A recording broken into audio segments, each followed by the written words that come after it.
পাঁচ ওয়াক্তের নামাজ আনিলে নবী মোর গিয়ে মিরাজ পরদিনে পাঁচ ওয়াক্তের নামাজ আনিলে নবী মোর গিয়ে মিরাজ এ নামাজ মুমিনের বড় ইবাদত খোদার সাথে বান্দার হয় মুলাকাত পরদিনে পাঁচ ওয়াক্তের নামাজ আনিলে নবী মোর গিয়ে মিরাজ আরশ থেকে নবীকে ডেকে আল্লাহ গড়িল আরশ নামাজ হলো সব মুমিনের উপরে ফরজ আমার ফরজ তোমার সুন্নত আদায় করবে যে মুমিন কাটবে জীবন সুখে তাহার জান্নাতে চিরদিন বলে রহিম রহমান শোনো মুমিন মুসলমান সামনে আছে তোমার কঠিন কিয়ামত পরদিনে পাঁচ ওয়াক্তের নামাজ আনিলে নবী মোর গিয়ে মিরাজ পরদিনে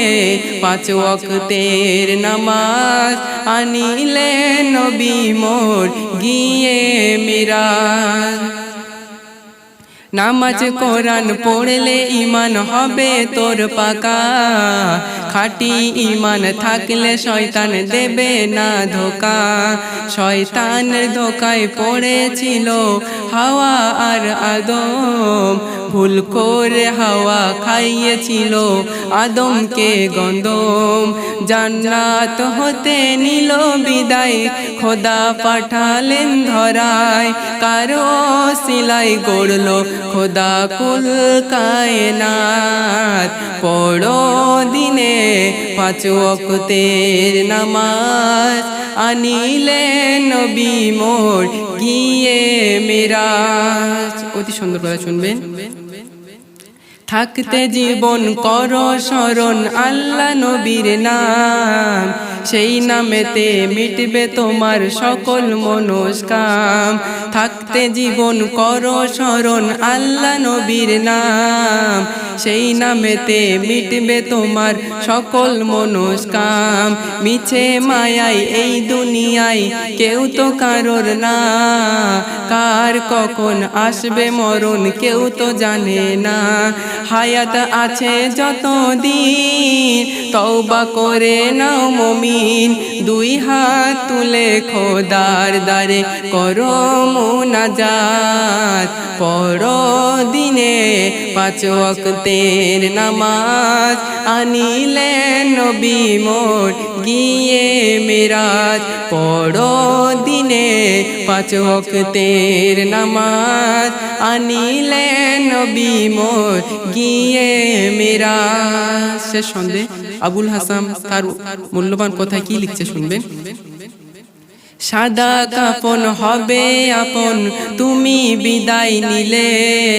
কাঁদবে স্বজন পুত্র পরিজন এসে দলে দলে সাদা কাফন হবে আপন তুমি বিদায় নিলে কাঁদবে স্বজন পুত্র পরিজন এসে দলে দলে দুই দিনের এই দুনিয়াটা কঠিন ইমতেহান আসলে ভবে যেতে হবে খোদার সংবিধান করো খোদাকে স্মরণ ধরো নবীজির দামান আবুল হাসান তোর জীবনে খুলে যাবে কিসমত পরদিনে পাঁচ ওয়াক্তের নামাজ আনিলে নবী মোর গিয়ে মিরাজ এ নামাজ মুমিনের বড় ইবাদত খোদার সাথে বান্দার হয় মুলাকাত পরদিনে পাঁচ ওয়াক্তের নামাজ আনিলে নবী মোর গিয়ে মিরাজ